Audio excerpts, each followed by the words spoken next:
Eu sou Ricardo Sampaio, sou advogado e sou professor da Universidade do Estado da Bahia e sou professor de ciência política. E na sala de aula, quando eu falei que vinha para cá hoje, eu não sou militante de nenhum partido político, o pessoal falava, mas você vai, a Marina é evangélica.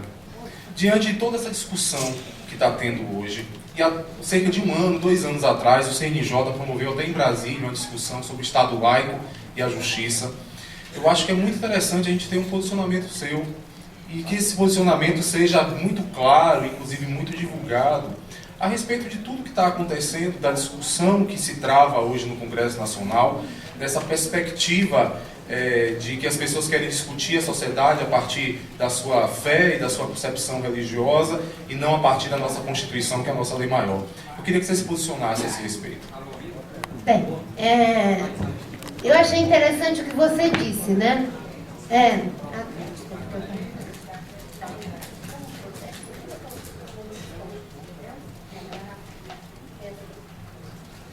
Então, é engraçado que você disse, né? Que alguém falou, você vai para esse encontro, mas a Marina é evangélica, né? E às vezes a gente quer combater um preconceito com o outro, não é? E eu acho assim que a bênção, todo mundo sabe que eu sou uma pessoa de fé, eu era católica, praticante, quase fui freira, hoje eu sou evangélica da Assembleia de Deus, né? Mas eu acho que a grande bênção e conquista do nosso país é ter um Estado laico mesmo. O Estado laico não pode ser confundido com o Estado ateu. Estado laico é para defender o direito de quem crê e de quem não crê. E a construção de laicidade do Estado é uma construção da Reforma Protestante.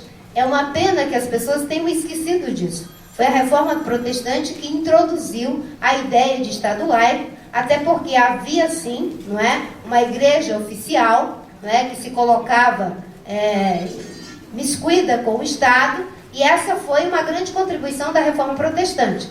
E nós conseguimos, na Constituição de 88, deixar muito claro de que o Brasil é um Estado laico, de que o Brasil não tem uma religião oficial. E isso é bom para quem crê e para quem não crê, para assegurar o direito e a liberdade tanto dos que creem quanto dos que não creem. E, para mim, não é, a melhor coisa é termos, de fato, esse Estado laico. Não é? Eu sou cristã evangélica, sempre tive uma atuação na política e, quando não era evangélica, era católica. Não é? E, como católica, também sempre tive uma atuação na política. Não é? Nunca sofri preconceito por ser católica, mas sofri já bastante preconceito por ser evangélica. Agora, eu acho que o que a gente deve criticar nos equívocos não é pelo fato da pessoa ter uma religião ou não ter a religião. Se porventura alguém me disser que o Caiado é católico, eu não vou criticá-lo nos seus equívocos políticos, dizendo que ele é assim porque ele é católico. Eu vou criticá-lo porque ele politicamente é equivocado, certo? E, da mesma forma, que se alguém tiver um equívoco político sendo ateu, eu não vou dizer que ele é equivocado politicamente porque ele é ateu, porque seria igualmente injusto. Da mesma forma que eu não gostaria que as pessoas me critiquem politicamente, dizendo que eu cometo equívoco quando porventura os cometeu, quando os cometo, porque eu sou evangélica. Porque isso é combater um preconceito com o outro. Não é? Nós temos que preservar o Estado laico, e no Estado laico não é bom que a gente respeite a liberdade religiosa. Eu não posso criticar alguém que eu tenho uma divergência política com ela pelo fato dele ser judeu, pelo fato dele ser espírita, pelo fato dele ser uma pessoa que defende as religiões de origem africana. Isso é o Estado laico e a beleza do Estado laico. E todo mundo sabe dessas posições. Então, eu digo que você é bem-vindo aqui, professor, certo? E pode ter certeza, a rede é comprometida com o Estado laico, mas é comprometida também com o direito de expressão, desde que esse direito não seja para ferir os direitos fundamentais de ninguém. Até porque isso não tem base nem na nossa Constituição e nem nas tradições religiosas. Se alguém faz isso, com certeza não deve fazê-lo em fundamento em relação a ser católico, ou ser evangélico, ou ser espírita, o que for, né? Isso é fruto de um equívoco político.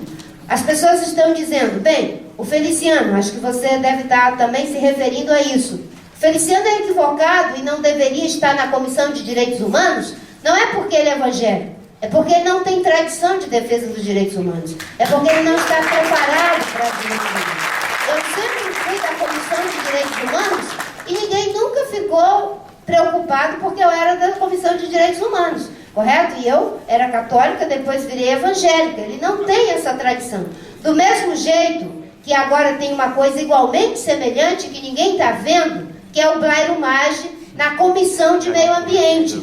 Tem um ditado que diz que, não é? Jabuti não sobe em árvore. Quando sobe, ou foi enchente ou mão de gente.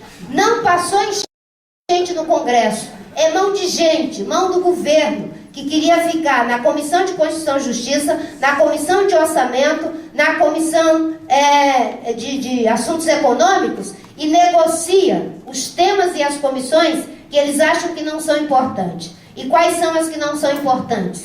Direitos humanos, dá para o Feliciano, para manter a base do governo na base da negociata, com coisas que não deveriam ser negociadas.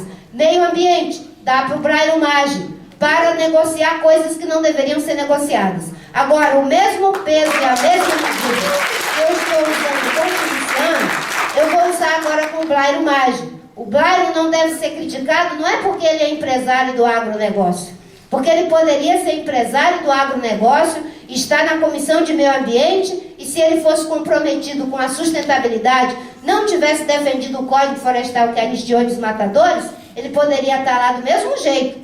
Se o Ricardo Yang fosse senador da Comissão de Direitos de Meio Ambiente, para mim não era nenhum problema. O problema é que ele é despreparado, não tem tradição de defesa do meio ambiente. São duas coisas, né, dialogando com a sua preocupação correta de que devemos preservar o Estado laico, e obviamente que eu recebo a preocupação das pessoas com tranquilidade, de dizer, mas ela é evangélica. Né? Eu já ouvi num debate, né, quando eu disse que era evangélica, uma pessoa interviu, olhando para mim, dizia, eu achava a senhora tão inteligente e agora eu descubro que a senhora é evangélica. Eu tenho que receber isso, né, com tranquilidade, né, e não já achar que eu tenho que fazer um processo contra a pessoa porque é cristofóbica, não. Faz parte de uma cultura que não compreende, essa coisa da diversidade, da riqueza, da beleza. E, obviamente, que no Brasil a gente tem essa beleza de sermos capazes de atravessar e ser atravessado pela diferença social, pela diferença cultural, tem uma tradição longuíssima de relação com todos os segmentos, e para mim uma grande aprendizagem, que se une é a do Caetano Veloso.